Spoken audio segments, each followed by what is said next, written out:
Hi friends, ഇനി ഞാൻ നിങ്ങളായിട്ട് ഷെയർ ചെയ്യുന്നത് നല്ല ടേസ്റ്റി ആയിട്ടും അതുപോലെ ഹെൽത്തി ആയിട്ടും കഴിക്കാൻ പറ്റുന്ന നല്ലൊരു റൈസിൻ്റെ റെസിപ്പിയാണ്. ഇത് ലഞ്ച് ബോക്സിൽ കൊടുത്തു വിടാനും അതുപോലെ ഗസ്റ്റൊക്കെ വരുന്ന സമയത്ത് നമുക്ക് ഉണ്ടാക്കാൻ പറ്റുന്ന റൈസാണ് കേട്ടോ.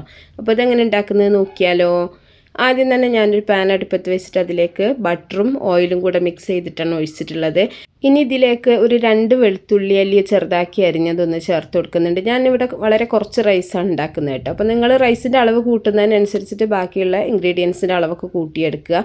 ഇനി ഇതിലേക്ക് ഒരു 1/2 ടീസ്പൂൺ വലിയ ജീരകമാണ് ചേർത്തിട്ടുള്ളത്. അതുപോലെ ഒരു 2 കഷ്ണം പട്ട, ഒരു 4 ഏലക്ക, അതുപോലെ ഒരു 2 ഗ്രാമ്പു ഇതും കൂടെ ചേർത്ത് കൊടുക്കുന്നുണ്ട്.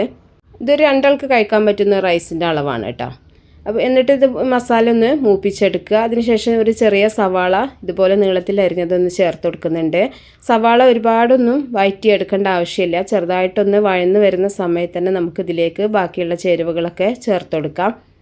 ഇനി ഇതിലേക്ക് ഞാൻ കുറച്ച് അണ്ടിപ്പരിപ്പ് അതുപോലെ ബദാമും കിസ്മിസും കൂടെ ഒന്ന് ചേർത്ത് കൊടുക്കുന്നുണ്ട്. ഡ്രൈ ഫ്രൂട്ട്സൊക്കെ നിങ്ങൾക്ക് ചേർത്ത് കൊടുക്കുക കേട്ടോ. നിങ്ങളുടെ ഇഷ്ടത്തിനനുസരിച്ചിട്ട് ഏതും ചേർത്ത് കൊടുക്കാം. ഇനി ഇതിലേക്ക് ക്യാബേജും ക്യാരറ്റും ഇതുപോലെ നീളത്തിലൊന്ന് അരിഞ്ഞതും കൂടെ ചേർത്ത് കൊടുക്കുന്നുണ്ട്. വളരെ കുറച്ച് മാത്രമാണ് ഞാൻ വെജിറ്റബിൾസൊക്കെ ചേർത്തിട്ടുള്ളത്. നിങ്ങൾക്ക് കൂടുതൽ ചേർക്കണമെന്നുണ്ടെങ്കിൽ കൂടുതലായിട്ട് ചേർക്കുക. ഇതൊന്നും ഒരുപാട് വേവിച്ചെടുക്കേണ്ട ആവശ്യമില്ല കേട്ടോ. ചെറുതായിട്ടൊന്ന് വഴറ്റിയെടുത്താൽ മാത്രം മതി. ഇനി ഇതിലേക്ക് ആവശ്യത്തിനുള്ള ഉപ്പ് ചേർത്ത് കൊടുക്കുക. നമ്മൾ റൈസ് വേവിച്ചെടുത്ത സമയത്ത് ഉപ്പ് ചേർത്തിട്ടുണ്ട്. അപ്പോൾ ഈ ഒരു വെജിറ്റബിൾസ്ക്ക് ആവശ്യമായിട്ടുള്ളത് മാത്രം ചേർത്ത് കൊടുത്താൽ മതി. എന്നിട്ട് ഒന്നുകൂടെ ഒന്ന് ഇളക്കി കൊടുക്കുന്നുണ്ട്. ഇനി ഇതിലേക്ക് നമ്മൾ ചേർത്ത് കൊടുക്കുന്നത് ഉണക്കമുളകൊന്ന് പൊടിച്ചെടുത്തിട്ടുള്ളതാണ്. ഇത് നിങ്ങളുടെ എരിവിന് ആവശ്യമായിട്ടുള്ളത് ചേർത്ത് കൊടുക്കുക കേട്ടോ. ഒരുപാട് എരിവ് വേണമെന്നുണ്ടെങ്കിൽ അതിനനുസരിച്ചിട്ട് മുളക് പൊടിച്ചിട്ട് ചേർത്ത് കൊടുക്കുക. ഇനി ഇതിലേക്ക് ഒരു വലിയ കഷ്ണം ആപ്പിളൊന്ന് ചെറുതാക്കി അരിഞ്ഞെടുത്തിട്ടുള്ളതാണ്. ഫ്രൂട്ട്സും നിങ്ങളുടെ ഇഷ്ടത്തിനനുസരിച്ചിട്ട് നിങ്ങൾക്ക് അളവ് കൂട്ടിയിട്ടും കുറച്ചിട്ടൊക്കെ ചേർത്ത് കൊടുക്കുക. കുറച്ച് ഉറുമാമ്പഴം കൂടെ ചേർത്ത് കൊടുക്കുന്നുണ്ട്. ഇനി ഫ്രൂട്ട്സ് നമ്മൾ അധികം ഒന്നും വേവിച്ചെടുക്കരുത്. അതിൻ്റെ ആ ഒരു ചെറുതായിട്ടൊന്ന് വഴറ്റിയെടുത്താൽ മാത്രം മതി. വേവിച്ചെടുത്തിട്ടുണ്ടെങ്കിൽ അതിൻ്റെ ടേസ്റ്റ് മൊത്തം മാറിപ്പോവും. ഇനി ഇതിലേക്ക് നമ്മൾ വേവിച്ചെടുത്തിട്ടുള്ള റൈസാണ് ചേർത്ത് കൊടുക്കുന്നത്. ഉപ്പിട്ട് വേവിച്ച് തിളപ്പിച്ച് ഊറ്റിയെടുത്തിട്ടുള്ള റൈസാണ് കേട്ടോ. ഇല്ലയെന്നുണ്ടെങ്കിൽ നെയ്ച്ചോറാക്കിയിട്ട് വെച്ചിട്ട് അങ്ങനെ നിങ്ങൾക്ക് ഇതിലേക്ക് മിക്സ് ചെയ്തെടുക്കാം. ഞാനിപ്പോൾ ഇങ്ങനെയാണ് ചേർത്തിട്ടുള്ളത്. അത് നിങ്ങളുടെ സൗകര്യത്തിനനുസരിച്ചിട്ട് ചെയ്താൽ മതി. എന്നിട്ട് നല്ലപോലെ ഒന്ന് മിക്സ് ചെയ്തെടുക്കുക. ഇനി ഇതിലേക്ക് 1 ടീസ്പൂൺ ചെറുനാരങ്ങ നീരും കൂടെ ചേർത്ത് കൊടുക്കുക. അത് വീഡിയോയിൽ വിട്ടുപോയതാണ് കേട്ടോ.